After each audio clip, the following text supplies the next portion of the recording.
हाँ जी, अपनी प्रिहान की छोटी बहन पूर्वा उसी की बात कर रही हूँ। सना बेगम की राजदाराना आवाज पर वो बेसाख्ता सी रुक गई। ओहो, अल्लाह रहम करे। तो क्या अभी तक कोई खबर नहीं मिली? जवान लड़की है। खानी बेगम की मुतासफ आवाज पर प्रिहान का दिल रुकने लगा। पहले ही पूर्वा से बात ना होने पर दिल डूब रहा था, ऊपर से उनकी बातें। कहाँ खबर मिली? हफ्ते भर से भी ऊपर हो गया है। जिस दिन मैं गई थी उसी दिन की गायब हुई है। गार्ड्स का कहना है खुद गई है, नंबर तक बंद कर दिया है उसने। कुछ खबर नहीं कि किसके साथ गई और कहाँ गई। मेरा हिस्सा तो पागलों जैसा हो गया है। मुझे उसकी फिक्र सता रही है, जाने लड़की जिंदा भी है या नहीं। और क्या पता वो। सना बेगम की बाकी बात छनाके की जोरदार आवाज पर ही खत्म हो गई। दरमियान में खानी बेगम और सना बेगम तेजी से उठकर दरवाजे की जानिब बढ़ी। सामने प्रिहान दीवार का सहारा लिए जमीन पर बैठी थी। ट्रे हाथ से छूटकर फर्श पर गिर चुका था। चेहरा लट्ठे की मानित सफेद था। दिमाग बंद होने लगा। कुछ खबर नहीं कि लड़की जिंदा भी है या नहीं। आंखें बंद होने से पहले उसके दिमाग में यही तकलीफ दे जुमला उभरा था। प्रिहान, प्रिहान। खानी बेगम हवास भागता से उसे पुकारने लगी। सना बेगम का सांस उखड़ने लगा। खानजादा की सख्ती से मना करने के बावजूद वो खानी बेगम से हाले दिल कह बैठी थी। खानजादा के सख्ती से मना करने के बावजूद वो खानी बेगम से दिल का हाल कह बैठी थी। अब ये उनकी बदकिस्मती थी कि प्रिहान ऐन वक्त पर वहां आ गई। कुछ ही देर में हवेली के मुलाजमीन तक जमा हो गए। खान यूसुफ ने ड्राइवर और गार्ड्स को बुलवाया। खानी बेगम उसे संभाल कर गाड़ी में लिए बैठी। साथ खान यूसुफ और आजर थे। उसे फौरी अस्पताल ले जाया गया। खानजादा हॉस्पिटल पहुंचो फौरन। प्रिहान की तबीयत बहुत ज्यादा खराब हो गई है। डेरे पर भाइयों के साथ बैठे खानजादा को खान यूसुफ ने कॉल करके इत्तला दी तो घबराहट वाज़ेह थी। उसका दिल थम गया। मुबारक हो, बेटा हुआ है खानी साहिबा। बस अर्ली बॉर्न की वजह से ये बच्चे की कंडीशन कुछ स्टेबल नहीं है। जब वो भागा भागा अस्पताल पहुंचा तो डॉक्टर खानी बेगम को बता रही थी। खानी बेगम मुतफिक्र थी। उसने आंखें मीच ली। बच तो जाएगा ना, मसला तो नहीं है ना डॉक्टर? खान आजर ने घबरा कर पूछा। खान यूसुफ बेचैनी से टहल रहे थे। शायद उन्हें अपने वारिस की फिक्र सता रही थी। जी इंशाल्लाह बच जाएगा, बस कमज़ोर बहुत है। वजह आप जानती हैं, मदर की हेल्थ भी अच्छी नहीं थी और बेबी 7th मंथ में है अभी। उसे अंडर ऑब्जर्वेशन रखा जाएगा। जब वो स्टेबल होगा तो आपके हवाले कर दिया जाएगा। अभी चाहें तो जाकर देख लें। डॉक्टर ने पेशावराना अंदाज में तफसील से आगाह किया।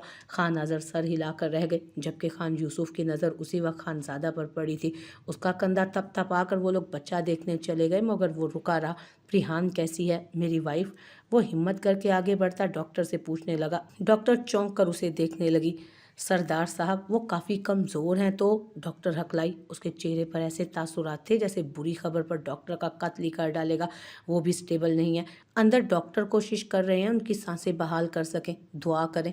डॉक्टर ने बहुत हिम्मत से जुमला पूरा किया, जबकि उसके लिए खड़ा होना भी मुश्किल हो रहा था। बच्चे की गारंटी दी गई थी तो उसकी क्यों नहीं, वो भी ज़रूरी थी। मैं दुआ करूंगा डॉक्टर, लेकिन अगर मेरे बच्चे या बीवी में से किसी एक की भी हालत बेहतर ना हुई ना, तो तुम सब अपनी नौकरियों से फारिग हो जाओगे। समझ लो, ये बिल्कुल पहली बार थी। वो ऐसे सख्त अल्फाज ऐसे लहजे में बोल रहा था। ना लहजा धीमा था ना अल्फाज। डॉक्टर का रंग उड़ा। सरदार साहब हम भरपूर कोशिश कर रहे हैं। बेबी संभल जाएगा, क्योंकि ये नॉर्मल बात है। अक्सर ऐसी सूरत हाल से सामना हो जाता है हमारा। मगर आपकी वाइफ, उनकी जहनी हालत इस वक्त बहुत ख़राब है। डॉक्टर गड़बड़ा कर वजाहत दे रही थी। वो बिना असर लिए खूंखार नज़रों से उसे घूरता रहा। उस सरदार साहब को कौन नहीं जानता था? वो मशहूर इसी बात के लिए था। जो कहता था, जो ठान लेता था, वो कर गुजरता था। डॉक्टर का ड्यूटी टाइम खत्म हुआ, फिर भी अंदर भागी। अजीब भाग दौड़ सी मचा दी थी खानजादा ने अस्पताल में। डॉक्टर्स के हाथ पैर फूल गए। सर पर मौत की तलवार लटकी थी। वो दीवार से टेक लगाए वहीं खड़ा रह गया। प्रिहान से सवाल वो बाद में कर लेगा, मगर अभी उसे उसकी ज़िंदगी चाहिए थी और हर हाल में चाहिए थी। वो वहीं कॉरिडोर में टहलता बैठता अच्छी खबर का मुंतज़िर था। उसकी हालत पर सबने बहुत शिद्दत से प्रिहान की ज़िंदगी की दुआ की थी। लगता था जैसे वो मरी तो सांस खानजादा की बंद हो जाएगी। कुछ ऐसी ही बिखरी हालत में था वो। डॉक्टर्स के उड़े रंग और हवास बाख्तगी उसके आसाब चटखा रहे थे। उस वक्त वो किस अजियत से गुजरा था कोई अंदाजा नहीं कर सकता था। हर हर लम्हा सूली पर लटके गुजार दिया था।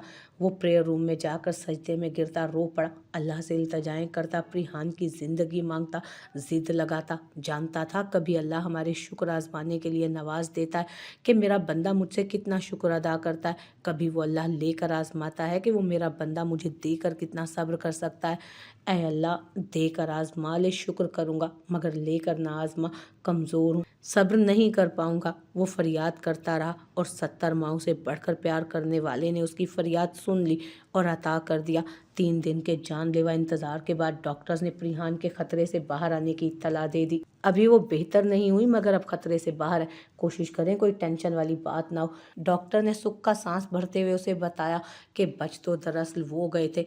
वो सजदा शुक्र बजा लाया। अल्लाह ने एक बार फिर उसे आजमाइश से निकाला था, एक बार फिर एहसान किया था अपना, नवाजा था, क्योंकि अल्लाह के ज़र्फ की, उसकी रहमत की ना कोई हद थी ना पैमाना। कमरे में बिस्तर पर पड़ी प्रिहान को देखकर उसका दिल मुट्ठी में आ गया था। रंगत ऐसी जर्द जैसे सारा खून निचड़ गया, बिल्कुल सफ़ेद होंठ और कमज़ोर वजूद। देख कर ही लग रहा था कि उसे मौत के दर से वापस लाया गया। दवाओं के ज़ेरे असर आंखें बंद थी। वो बेसाख्ता उसकी तरफ बढ़ा और झुकता हुआ बेताना उसका माथे पर लब रख गया। जर्द कमज़ोर हाथ अपनी आंखों से लगाए तो आंखें भर आई। उस कमज़ोर वजूद में ज़िंदगी बसती थी उसकी, उस नर्म लम्स में राहत थी। आज ज़िंदगी की नवीद मिली तो होश आया, वरना इन 3 दिनों में उसने अपने बेटे तक को नहीं देखा था, खबर तक ना ली थी उसकी, जाने कैसा था और कहाँ था। 2 माह बाद वो ऑफिस से घर आते ही मामूल के अन मुताबिक अपने कमरे में बंद हो चुका था। 1 माह पहले वो यूनिवर्सिटी से फाइनल देकर फ्री हुआ और फ्री होते ही उसने ऑफिस ज्वाइन करके हवेली जाने की मुश्किल से निजात हासिल कर ली थी। काम काम और बस काम। अब वो पुराने वाला ईसा नहीं रहा था। खानज़ादा की रिक्वेस्ट पर उसके घर तक नहीं गया था।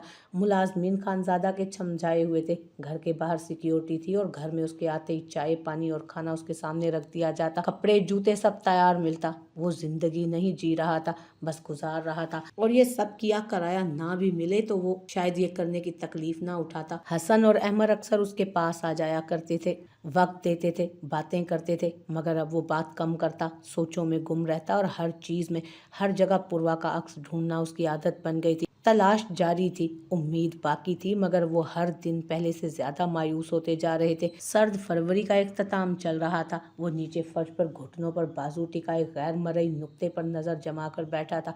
कोट बेड पर पड़ा था, टाई खींचकर गले से उतार कर बेड पर फेंक दी थी। शर्ट के ऊपरी 2 बटन खुले थे, बाल बुरी तरह उलझाए, सुर्ख डोरों वाली आंखों में नमी लिए बहुत बिखरता जा रहा था। कभी कभी बेबसी ऐसे हमलावर होती कि जी चाहता जोर जोर से चीखे और पुकारे, और जब वो सामने आए तो खुद में हमेशा के लिए उसे समेट ले, फिर कभी उसे दूर ना करे। वजूद में खालीपन उतर आया था। अब तो गिले शिकवे भी बढ़ गए थे पूर्वा से। अब लगने लगा था वो खुद कहीं गई है, मगर क्यों? इतना बुरा लगता था क्या वो उसे, या उसके रवैये पर इतनी नाराज थी कि बिना बताए चुपचाप चली गई? और अगर वो ना मिली तो? कॉलिंग ट्यून पर ख्याल से जागा। हमेशा की तरह हदीर की कॉल थी। बाकी सबसे लड़ लेता कि हर वक्त कॉल ना किया करे, मगर उससे लड़ने की हिम्मत नहीं थी। वो रोजाना बिला नागा कॉल करता, ईसा ठीक हो? सलाम दुआ के बाद उसका वही पहला नरमी से कहा जुमला। ईसा को ये सुनने की आदत हो चुकी थी। अब तो सहारा सा मिल जाता था। बालों में उंगलियां उलझाकर समेटते हुए पेशानी से पीछे की ये बात, और आह भरी, मैं ठीक हो सकता हूँ क्या? उसकी याद आती है बहुत। ईसा का खाली लहजा खानज़ादा को चुप करवा गया। रियाज ठीक है? कुछ तवक्कुफ के बाद ईसा ने उसके बेटे के बारे में पूछा। बिल्कुल ठीक है, सारा दिन पड़े पड़े टांगे और मुंह चलाता रहता है, न जुबान को चुप आती है न टांगों को आराम। पूरी हवेली को मसरूफ कर रखा है उसने। चाहता है बस उसे उठाकर चला जाए, कोई बैठे नहीं। आगा जान को इस उम्र में भी चलवाता है, वो मुस्कुरा कर बता रहा था। उस नन्हे जिन के जिक्र पर बेसाख्ता सी मुस्कुराहट ईसा के लबों पर भी आई। मैं चक्कर लगाऊंगा, काफी दिन हो गए हैं उसे देखे हुए।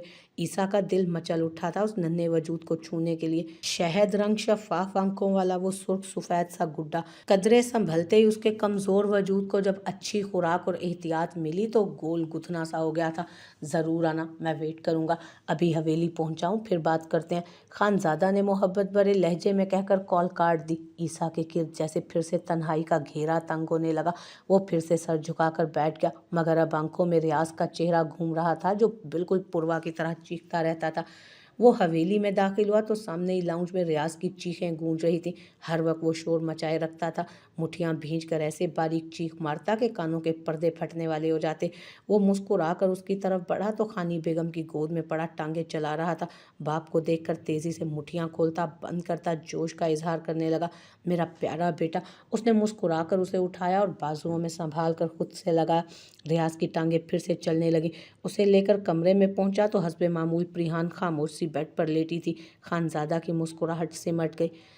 ज़रा संभल कर हवेली वापस आने के बाद से वो अब तक बेटे की तरफ से बिल्कुल ही गाफिल थी। वो जान चुका था कि उसकी यूं अचानक तबीयत बिगड़ने की वजह वो बात थी जो उससे वो छुपा रहा था। वो अचानक बहुत बुरे तरीके से सुन चुकी थी वही बात। वो उससे क्या लड़ता, उल्टा खुद ही शर्मिंदा हो गया। आखिरी बार वो शायद 1.5 माह पहले चीख चीख कर बोली थी, ऐसे कि सबके रोंगटे खड़े कर दिए। आप गई थी शहर, आप ही ने कुछ कहा होगा उसे। बताएं क्या कहा था मेरी बहन को कि वो घर छोड़कर चली गई। आप निहायत बेरहम औरत हैं। सना बेगम के सामने खड़ी वो जवाब तलब कर रही थी, चीखता गुस्ताख सा लहजा और सख्त अल्फाज। सना बेगम कुछ नहीं बोल पाई। उसका सवाल सच्चा था, उसकी बात भी सच थी। वो खिफत ज़दा हुई। पागल हो चुकी है ये लड़की, हवास खो रही है। खान यूसुफ उसके शोर और बातों पर मर्दान खाने से भाग कर पहुंचे और बेजार लहजे में कहा तो वो उनकी तरफ पलटी। आंखों में शरारे फूट रहे थे। हाँ, पागल हो चुकी हूँ, मनहूस है ये हवेली। जब से यहाँ आई हूँ मेरे घर की खुशियाँ जलकर राख हो गई हैं। वारिस मिल चुका है ना आप लोगों को, जान छोड़ दें अब मेरी। वो वाकई हवास खो चुकी थी। प्रीसा से लड़ती। पूर्वा बिल्कुल गायब थी तो प्रिहान इन हालात में होश कहाँ से लाती। प्रिहान वो तब किसी जिरगे से वापस आया था। उसका लबो लहजा और अल्फाज सुनकर गुस्से से टोका, तुम मुझे चुप नहीं करवा सकते। मैं जानती हूँ पूर्वा को इन्होंने ही कुछ कहा होगा। जवाब तलब कर रही हूँ ना, पागल तो लगूंगी। वो जवाबन उस पर भी चीख उठी थी। रियाज नींद से जाकर रोने लगा। उसे चुप करवाती खानी बेगम ने एक बेजार नज़र प्रिहान पर डाली और वहां से चली गई। खान यूसुफ भी जताती हुई एक नाराज नज़र खानजादा पर डालकर मर्दान खाने में जा चुके थे। उनके आगे उसने आगे बढ़कर प्रियान के बाजू को पकड़ा और खींचकर कमरे में ले गया। गुस्से और बेबसी ने उसे बुरी तरह तपा दिया था। आज के बाद तुम इस कमरे से बाहर नहीं निकलोगी और खबरदार किसी से दोबारा तुमने बदतमीजी की तो। पागल हो गई हो क्या? पूर्वा को उन लोगों ने नहीं गायब किया है। तुम्हारे चीखने चिल्लाने से क्या वो वापस आ जाएगी? वो कदरे सख्ती से बोलता उसे बेड पर बिठा चुका था। वो उसका ख्याल रख रख कर थक रहा था और वो हर दिन नया शोर डालकर बैठ जाती। मुझे यहाँ कैद कर लेने से अगर तस्कीन मिलती है तो ऐसा ही सही, अगर मुझे पूर्वा ना मिली तो मैं किसी को चैन से नहीं बैठने दूंगी। वो बिना डरे चीख रही थी। खानजादा अफसोस से उसे देखने लगा था। वो मिल जाएगी प्रिहान, कुछ सब्र तो करो, सबका सुकून क्यों बर्बाद कर रही हो? लहजा नर्म करके वो बेचारगी से उसे समझाने की कोशिश करने लगा। सब्र मर जाने वालों पर किया जाता है और मेरी पूर्वा जिंदा है। मुझे ये खाली खुली दिलासे नहीं चाहिए, सबको सुकून चाहिए और मैं गई भाड़ में। वो सर्द लहजे में बोलती उसे दुखी कर रही थी। वो जब्त करता चेंज करने चला गया। जब चेंज करके लौटा तो वो बीपी हाई किए नाक से खून बहा रही थी। खानजादा की जैसे जान ही निकल गई। हॉस्पिटल ले जाकर उसको फौरी ट्रीटमेंट दिलवाया। चुप था तब मसला था, चुप रहता तब भी वो बिगड़ जाती। घर चुप करवाता तो तब भी ये हालत। वो आग में झुलस रहा था, उसे आखिर कैसे संभाले। प्रिहान की हालत पर हवेली वालों ने उसे डांटना या तल्ख कहना तक छोड़ दिया। मगर वो अस्पताल से घर आई तो उसके मनाने प्यार जताने पर मजीद भड़क उठी। मैं सुकून बर्बाद करती हूँ ना सबका, मैं तो पागल हूँ। मुझे इस कमरे में ही कैद रहना है, जाएं और सबके साथ खुश रहें। उसके अल्फाज में अजियत थी। वो बेसाख्ता उसे खुद से लगा गया। मगर उसके बाद से आज तक उसने ना चुप तोड़ी और ना कमरे से बाहर निकली। खुद साख्ता सजा झेल रही थी। जैसे कसम खाकर बैठी थी कि पूर्वा के मिल जाने तक ऐसे ही रहेगी। प्रीसा उस पर गुस्सा थी कि जब पूर्वा को बुलवा रही थी तो उसने रोका ही क्यों।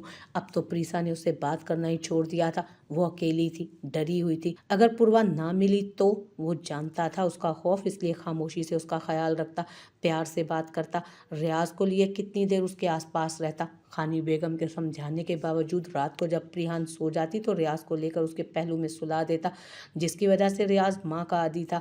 उससे दूर नहीं होता था, उसके पास होता तो खुश रहता। वो नहीं चाहता था जब वो संभले तो बेटा दूर हो चुका हो। खानजादा ने गहरी सांस भरकर यादों को परे धकेला। रियाज को ख्यालों में गुम प्रिहान के पास लिटा दिया। खुद ड्रेस उठाकर चेंज करने चला गया। वापस आया तो रियाज जोर जोर से टांगे चलाता हूँ हाँ कर रहा था। बाजू भी साथ चल रहे थे। प्रिहान बैकग्राउंड से टेक लगाए खाली नजरों से उसे देख रही थी और उसका यही देखना उसके लिए काफी था। वो बेड पर दूसरी जानिब आकर बैठता प्रिहान को तवज्जो से देखने लगा।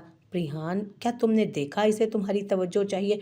इसे क्यों इग्नोर करती हो? इसने कब खाया, कब भूखा होता है, कब सोया, कब जागा, कुछ खबर नहीं होती तुम्हें। वो मुतासफ लहजे में बोलता उसे एहसास दिलाना चाह रहा था। प्रिहान ने नज़र उठाकर उसे देखा और पूर्वा की फिक्र कौन करेगा? उसके पास तो माँ बाप भी नहीं है, उसने पता नहीं कुछ खाया होगा या नहीं, वो किस हाल में है, किसके पास है? आपके इस बेटे के पास तो संभालने वाले बहुत हैं, वैसे भी इसे पागल माँ की ज़रूरत ही क्या है? उस पार्ट लहजे में बोलती रुख फेर गई। खानज़ादा चुप सा हो गया। उसके दिल में आज तक वो बातें गड़ी थी। उसे सबने पागल कहा, वो भी कह चुका था। ना वो तन्हाई से उकता रही थी, ना चुप रहने से, लेकिन वो बेबस हो रहा था।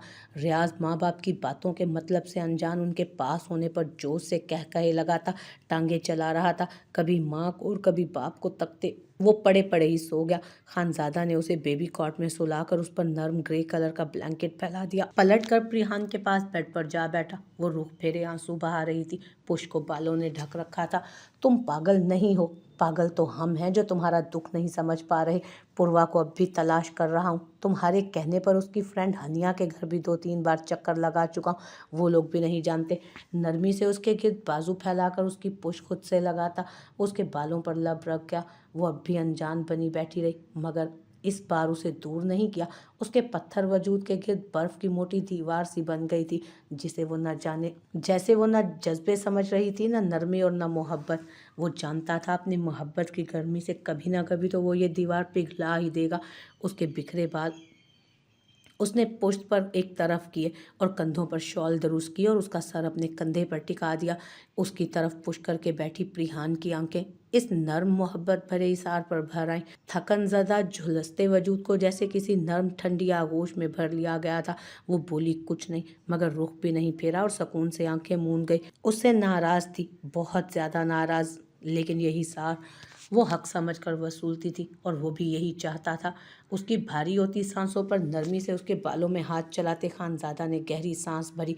माँ बेटा दोनों ही अजीब थे, तवज्जो मिलते ही नींद में चले जाते। सारा सुकून उन्हें नींद की सूरत में ही मिलता था। जैसे उसका सर तकिए पर रखकर पेशानी पर मोहब्बत भर उसका सर तकिए पर रखकर उसकी पेशानी पर मोहब्बत भरा लम्स छोड़ा और हमेशा की तरह रियाज को उठाकर उसके पहलू में सुला दिया।